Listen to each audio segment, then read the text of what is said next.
Hola, hola, ¿cómo están? Muy buenas tardes a todas las resentidas y resentidos. ¿Qué dijeron? Otra vez nos va a dejar colgados en viernes, Jonathan. Pues no, aquí estamos muy contentos de saludarles, a ver quién se va conectando, porque a lo mejor mucha gente piensa que no, que como los viernes no tenemos programa, pues no se conecta. Pero bueno, a ver, que se vayan conectando todas las resentidas y los resentidos. Ahí ya veo que está Catrina del Ángel, también está mi queridísima Vilma, que nos está saludando desde Zumpango. Feliz tarde, también María de Lourdes, saludos. Bueno, que se vayan conectando. También saludo a toda la familia de Facebook. Gracias por conectarse. Vayan ahí avisando que estamos en vivo. A ver, acá en Sin Censura Presenta está Pablo Tapia. Muchas gracias, Pablo, por tus palabras. Te mando un fuerte abrazo. Y bueno, vamos a ver quién está en Sin Censura Presenta. Ahí está Paciano, como siempre, desde Nueva York. Mi querido Paciano, un saludo. Desde Dallas, Texas, Alejandra Osorio, un saludo para allá, mi querida Alejandra. Virginia, hola Virginia, saludos. Gracias, bendiciones también para ti. Marta Glés, saludos, feliz fin de semana. Pues ya sé que es como el fin de semana y creo que para muchos puente, ¿no? El lunes. Eh, Acá nosotros no vamos a tener puente. Bueno, de hecho, el lunes no tenemos programa de resentidos, pero no por el puente en realidad, sino porque trabajamos en el canal, estamos haciendo unos programas especiales, entonces pues va a ser imposible llegar. Pero el martes regresaríamos completamente en vivo. Y bueno, ya sin más preámbulo, quiero saludar a mi querido Arsinoé Orihuela, que ya está con nosotros como cada 15 días. Te saludo con muchísimo agrado, mi querido Arsinoé, ¿cómo estás? Al contrario, mi querido Jonathan, recibe un fuerte abrazo, un saludo a ti y al público que nos sigue por las redes. Por las redes, por YouTube y Facebook que nos están viendo. Pues a ver, Arsinoe, hay varios temas, pero hay, hay que empezar por el tema de la Ciudad de México, porque creo que es importante el análisis que tú nos digas de tu reflexión con respecto a lo que sucedió al final.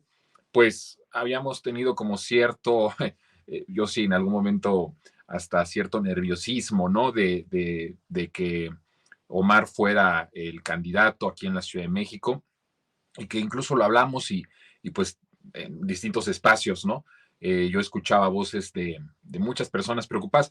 Mira, algunos preocupados de manera creo que muy legítima y otros, la verdad es que solo por ser también ahí apoyar a una persona y no tan, digamos, tan genuina su preocupación, digámoslo, y que incluso estaban utilizando el tema para golpear al interior, al movimiento y golpear a Claudia y golpear a López Obrador, pero la verdad es que sí creo que muchos, una gran mayoría del obradorismo estaba preocupado y al final, bueno, pues sucede que Clara es la candidata, pero hay algo que llama la atención, más allá de lo que tú nos quieras exponer, pero que en algún momento a lo mejor consideres el responder esta pregunta. A muchos les sorprendió la diferencia tan, digamos, pues grande, de 14 puntos entre Omar y Clara Brugada. Se pensaba incluso que iba a ser un poco más cerrado. Yo aquí mismo he dado la hipótesis de lo que yo he pensado, pero quiero saber también en algún momento de tu reflexión inicial con respecto a este tema, que nos vayas ampliando un poco qué piensas de esta diferencia de 14 puntos al final en la encuesta que hace Morena, no en las espejo, ¿no? Que son, me parece, la más representativa porque es la que hace el propio partido. Pero bueno, adelante, mi querido Arsinoe. Muy bien, no sé si por allí ya se desmutó el micrófono, me parece que estaba en mute. ¿Sí me escuchan bien? Sí, muy bien. Pues mira, yo, digamos, preferiría retroceder tal vez un poco y digamos, hacer como una especie de balance general, ¿no? De lo que fue la elección y, digamos, después aterrizar ya lo que es el análisis concreto, digamos, de la Ciudad de México. Yo creo que en términos muy generales fue un ensayo exitoso. inusualmente transparente, ¿no? Si lo contrastamos, digamos, con todo lo que se practicó en el pasado en las internas de los partidos.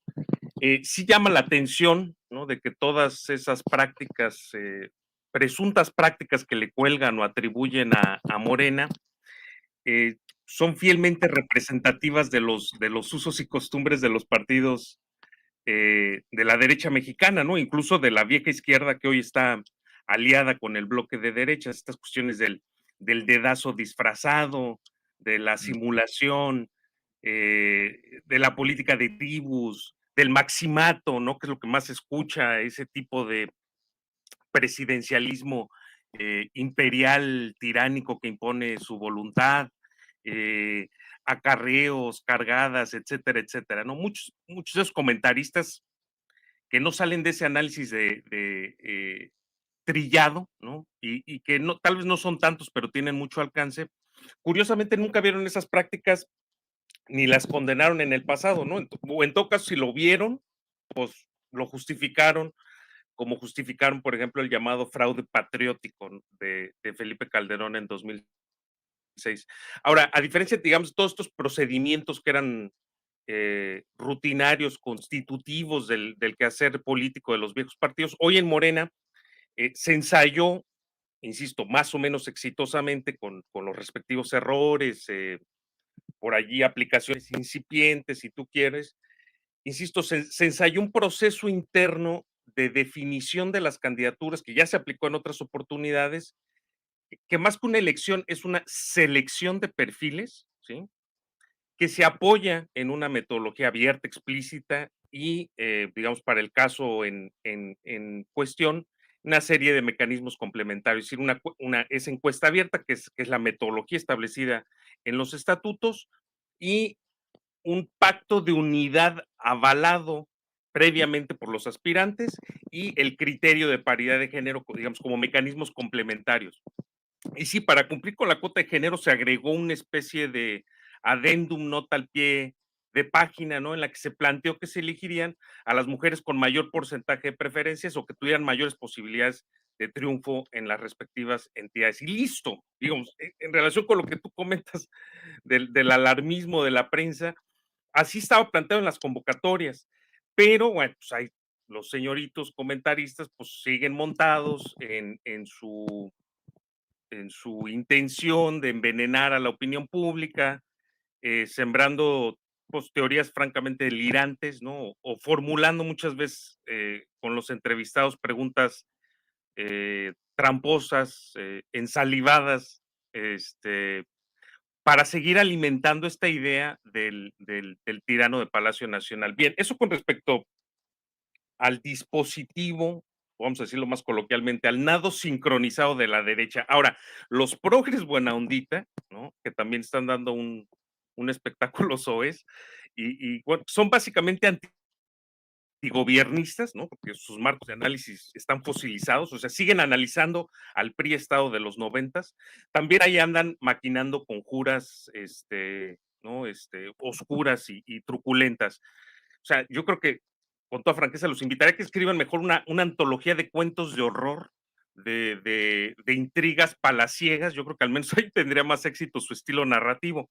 Y a ver, para empezar, yo diría, ya superemos ese maldito vicio, es un vicio, de pedirle soluciones no políticas a la política. O sea, claro que hay acuerdos, negociaciones, obviamente liderazgos que pesan en la toma de decisiones, digamos, por definición todas son figuras consustanciales a la política y evidentemente estos elementos típicamente políticos han tenido mayor peso en las entidades donde hay, eh, eh, digamos, estructuras incipientes o donde no hay estructuras orgánicamente morenistas o de izquierda en general. Y claro que se negociaron acuerdos de coalición con otras fuerzas políticas, como Jalisco, por ejemplo. Digamos que ahí lo más apartado eh, del universo político del PRIAN y Movimiento Ciudadano, pues es básicamente esa opción alternativa eh, que se autodenomina ciudadana, ¿no? E insisto, está bien que se negocie, es parte inherente de la política y que se sumen estas fuerzas al proyecto de Morena en esa entidad puntualmente. Ahora, No sé, por ejemplo, el caso de Chiapas, pues se cuece aparte. Creo que es evidente que allí prevalece un criterio ultra pragmático de alianza con el Verde, con el Partido Verde. Y el candidato, digamos, que presenta la coalición de Morena, pues es una criatura de pues el cacicazgo rancio, ¿no? De la política de ese estado. Y yo agregaría de las estructuras de contrainsurgencia que han levantado, ¿no? Las élites para acordonar al movimiento zapatista y a otras fuerzas políticas más o menos de ese mismo perfil insurgente, ¿no? Sigo creyendo en todo caso que esa alianza con el Verde resta más de lo que suma.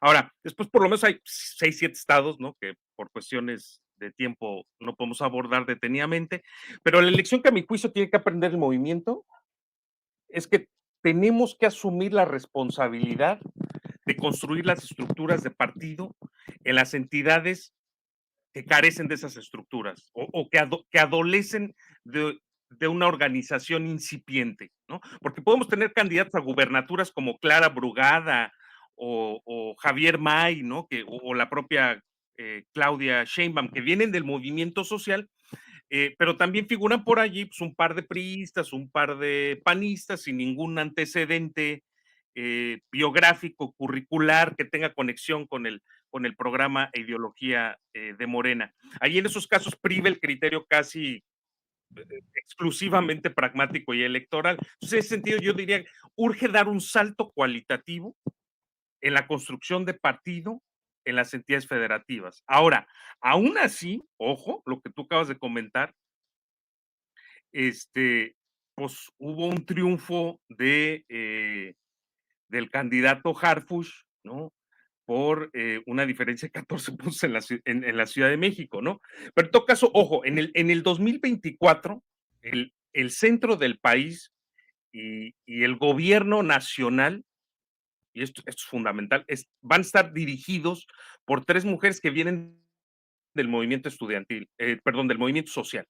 ¿Sí? O sea, del movimiento urbano Clara, del movimiento estudiantil Claudia Sheinbaum y, bueno, si agregamos al Estado de México, del movimiento magisterial Delfina Gómez. Así que, digamos, esto es una extraordinaria noticia para los habitantes del Valle de México en primer lugar, pero para la sociedad mexicana en su conjunto. Y yo creo que por allí tendría que comenzar el análisis, o sea, de nuestros comentócratas, o sea, con la conexión entre la política y la gente común.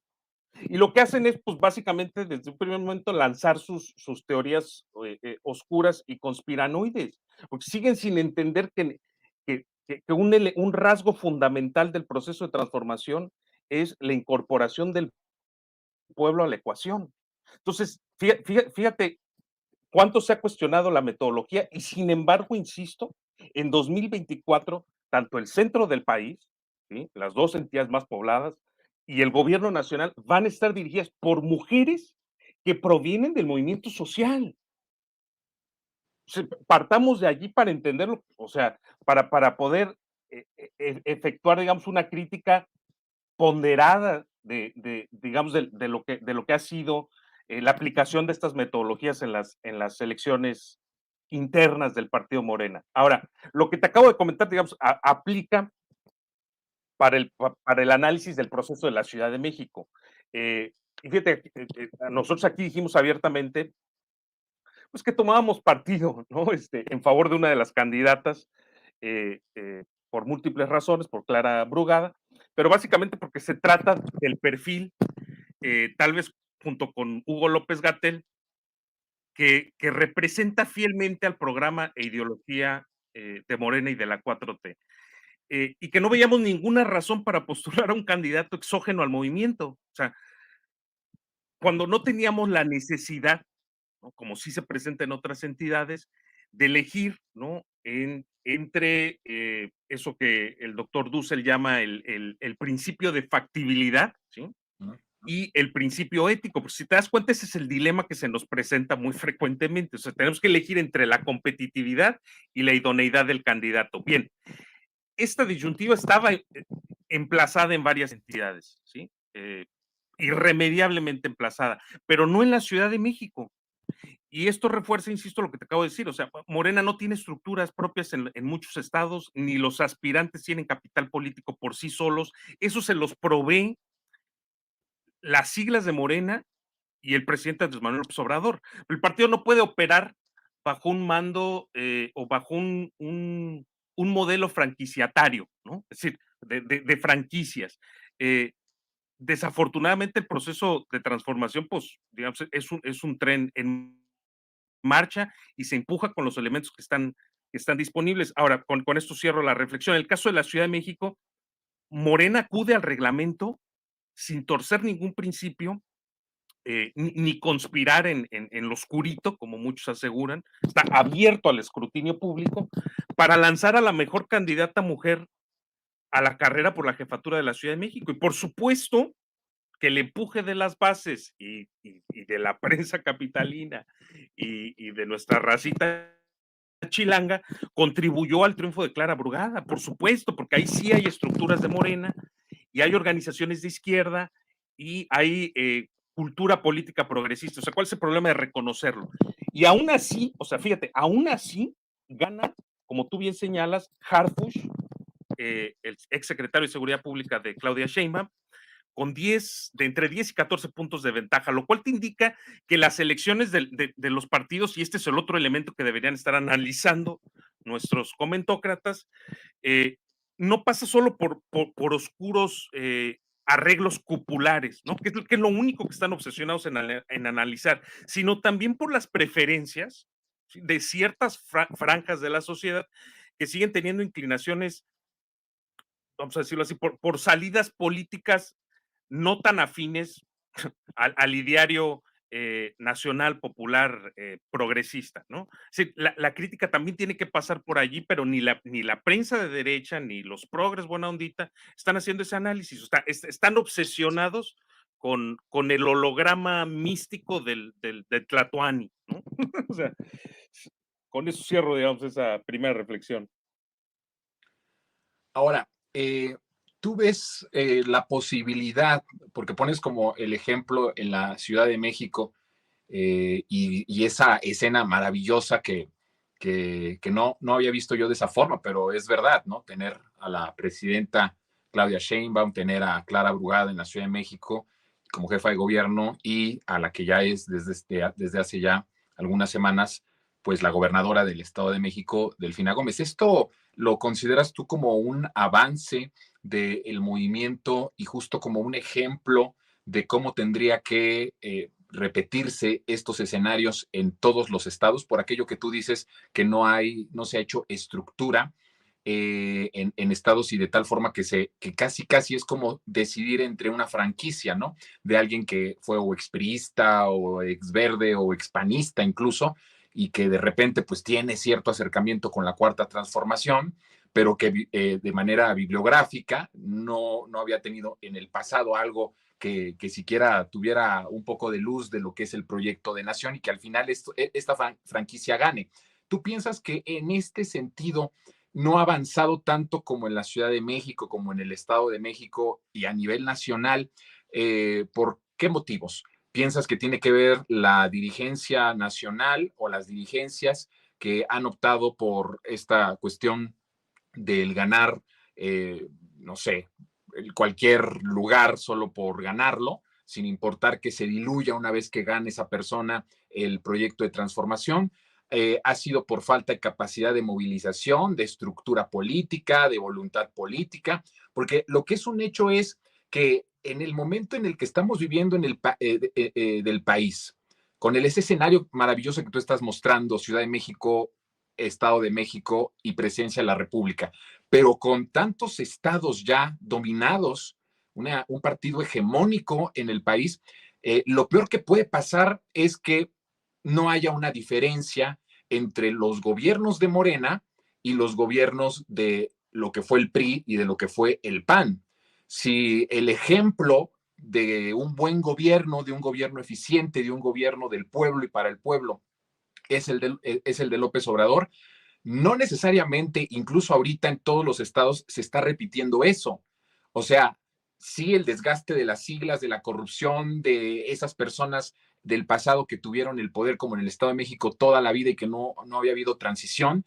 Pero, ¿qué nos está haciendo diferentes? ¿En verdad estamos haciendo buenos gobiernos? Y a mí me parece, no sé cuál es tu opinión, que también pasa justo por la raíz de la selección de quiénes son las candidatas y los candidatos. Por eso es que se hace urgente que el movimiento se movilice, presione, pero también no solamente presione por criticar, sino que se movilice, como sucedió en la Ciudad de México, como un ejemplo me gustaba cómo lo denominabas, cómo las izquierdas se movilizaron para darle este triunfo a Clara Brugada y que eso se repitiera en los estados, porque ¿de qué sirve ganar el país y llenarlo de siglas de Morena cuando los que gobiernan están gobernando igual que los del PRI o igual que los del PAN? ¿Cuál es entonces la esencia que va a diferenciar?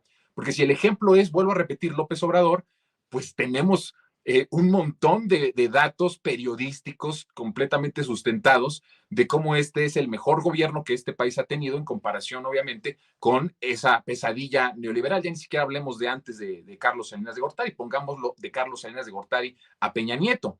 Hay una gran diferencia, nada más y nada menos, el rescate de casi 10 millones de mexicanas y mexicanos de la pobreza, ¿no? Y la baja en la desigualdad. Hay una diferencia sustancial. ¿En los estados se está repitiendo esto, a tu parecer? Y si no se está repitiendo esto, ¿qué es lo que tenemos que hacer para que se repita y no se diluya la transformación en los estados? Claro, o sea, yo lo que observo es que se está desarrollando ese modelo de franquicias, más por una cuestión de necesidad, o sea, eso es lo que quiero subrayar, por el principio de factibilidad y de competencia o competitividad del partido político, en esas entidades donde, insisto, no hay, o sea, no hay estructuras históricas, trayectorias históricas que den cuenta de la formación de organizaciones políticas de izquierda, ¿sí? Entonces, en ese sentido, el partido, como tiene la necesidad de competir, no solamente en el centro del país, sino en todo el territorio nacional, acude a esos actores políticos que ya tienen, ¿no?, bases sociales y que provienen evidentemente de las viejas élites políticas para competir electoralmente en los estados. Entonces, o sea, yo lo que estoy puntualizando es que muchas veces el discurso se orienta demasiado a tratar de analizar, sobreanalizar lo que son eso que ellos llaman muy a menudo las decisiones populares, ¿no? O bien en su defecto las metodologías de selección o elección interna de los partidos, cuando en realidad lo que tendríamos que estar haciendo es analizando las sociedades y sus organizaciones en cada uno de los estados. O sea, los anticuerpos de los que disponen los estados. Bartra hablaba de esto en alguno de los cursos de formación política y distinguía entre el elefante reumático y la elefanta reumática, ¿no? Y él hablaba de que el elefante reumático pues es básicamente el gobierno, el Estado, sus instituciones, y la elefanta reumática es la sociedad. O sea, ¿cómo te explicas que en México muchas veces se estén discutiendo asuntos del orden laboral, es decir, que afectan directamente a la clase trabajadora y no tengas movilizaciones masivas en las calles? O si las tienes todas concentradas en el centro del país. O sea, te pongo como ejemplo por la experiencia que tuve allá de acompañar a movimientos, movilizaciones sindicales en Argentina. O sea, no hay un tema que se discuta a nivel nacional que concierna a la clase trabajadora que no empuje inmediatamente a la movilización masiva, a la movilización masiva en todos los estados, en todos los municipios, en todas las entidades de la República de la Argentina. Entonces, si tú te das cuenta, o sea, nosotros estamos tratando de empujar un proyecto de transformación con los elementos que se tienen disponibles y con una cultura política que muchas veces, digamos, no contribuye, digamos, al, al, al, a la maximización o a la aceleración de ese cambio político. Por otro lado está la cuestión también del sistema político mexicano. O sea, es a todas luces evidente que tiene una especie de ADN, ¿no?, tendiente a esa realidad del partido único, ¿no? Eso, digamos, no es únicamente responsabilidad de los que encabezan el proyecto de transformación ni de las bases. Estamos hablando de procesos históricos de larga duración. Entonces, en ese sentido, vemos que de hecho, pues ya las disputas políticas se empiezan a dirimir dentro del partido, ¿sí? O sea, es mucho más importante, y nos dimos cuenta por la tensión que generó, una elección interna o un proceso de selección de perfiles o de candidaturas internas que una propia elección, que la propia elección, ¿no? Abierta, es decir, pesa más la precampaña que la campaña, muchas veces, electoral, y eso se explica, insisto, por la preponderancia que tiene Morena en el acontecer político nacional. ¿Cuál es el riesgo que nosotros observamos? Que en el momento en que ese centro pierda autoridad, eh, eh, y la obediencia, digamos, porque el Estado pues básicamente es un artificio de obediencia, la obediencia en las entidades federativas se puede diluir. Entonces ahorita sí es importante votar por esos candidatos que inclusive provienen desde fuera de las estructuras del partido porque sigue pesando el programa. El programa político sigue sostenido desde el centro del país. Pero en el momento en que en el centro del país, insisto, se empiece a diluir por desgaste político, por cuestiones que son consustanciales a la política, es altamente probable que, insisto, que esa obediencia eh, se vaya desmoronando en las entidades federativas y se desdibuje el proyecto de nación, se desdibuje el programa de transformación. Entonces, en ese sentido, la única garantía que nosotros tenemos para sostener en el mediano largo alcance un proceso de transformación como el que está en curso y el que se tiene la expectativa, pues es trabajar en los anticuerpos, trabajar en la organización de todas las entidades federativas, de la localidad, ¿no? Es decir, que cobre más peso el tema local y que desde allí los compañeros y compañeras asuman la responsabilidad de construir esas estructuras de partido y digamos, diseminar lo que es la cultura política del cambio, ¿no? Y de lo nacional popular y de lo progresista, que en cierto sentido es lo que está tratando de hacer el Instituto Nacional de Formación Política con los alcances y limitaciones pues, que son irrenunciables para una institución, un órgano de sus características, ¿no?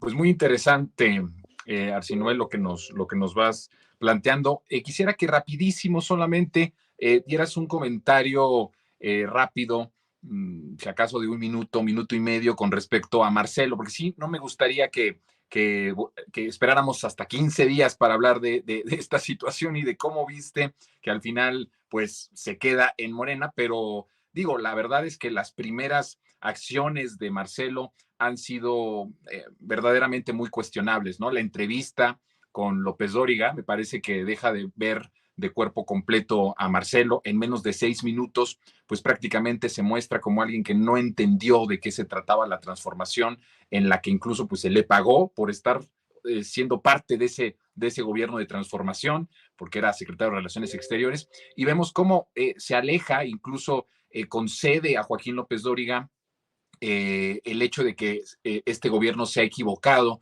en que la prioridad son los pobres y según ellos, ambos, porque estaban en una charla, pues ahora tendría que ser un movimiento de clases medias. Así lo dijo literalmente Marcelo. Y además critica el segundo piso de Claudia Sheinbaum, ¿no? A la que hace unas semanas decía esa señora, ahora pues la critica, se burla incluso de la forma en la que la propia Claudia ha descrito el proyecto de transformación para la continuidad en los siguientes 6 años. Y bueno, ¿cómo ves esa parte de Marcelo? Va, pues en un minuto, casi como un tuit, ¿no? Pues a ver, Marcelo va a seguir organizando a sus huestes alrededor del victimismo. O sea, así te lo digo. Y de una supuesta deuda del partido. Porque él jura que por derecho divino le correspondía la transmisión de mando. O sea, está anquilosado este cuate en el quehacer político del partido único priista de los 90s y la guerra de las camarillas, ¿no? Y esto es muy peligroso para el partido porque lo único que vamos a presenciar próximamente es chantaje y rencilla barata, ¿no? Y la apuesta de Marcelo, tristemente, es la misma que la de toda la derecha, ¿eh? O sea, como para ellos no existe el pueblo, como tú bien señalas, o sea, no entendió de qué va la transformación. Como para ellos no existe el pueblo, existe solo la sociedad política. Básicamente van a tratar de capitalizar el vacío político que deja Andrés Manuel al salir del gobierno y jubilarse, como ya anunció, de la política. El único compromiso de Marcelo es con Marcelo y su determinación de ser presidente. Ese es el criterio único que va a orientar su praxis política y sin caer en las provocaciones, pues el resto de la estructura de Morena tendrá que domeñarlo, ¿no? Es decir, eh, Marcelo en el partido es un opositor y en el movimiento es un Judas, ¿no? Y eso no es una opinión personal, eso es lo que uno recoge de las bases y la opinión pública. Yo veo muy difícil que él pueda revertir esa imagen. Digamos, la estatura política y moral, y sobre todo en un contexto de transformación, es un capital muy frágil que él infelizmente ya dilapidó, derrochó.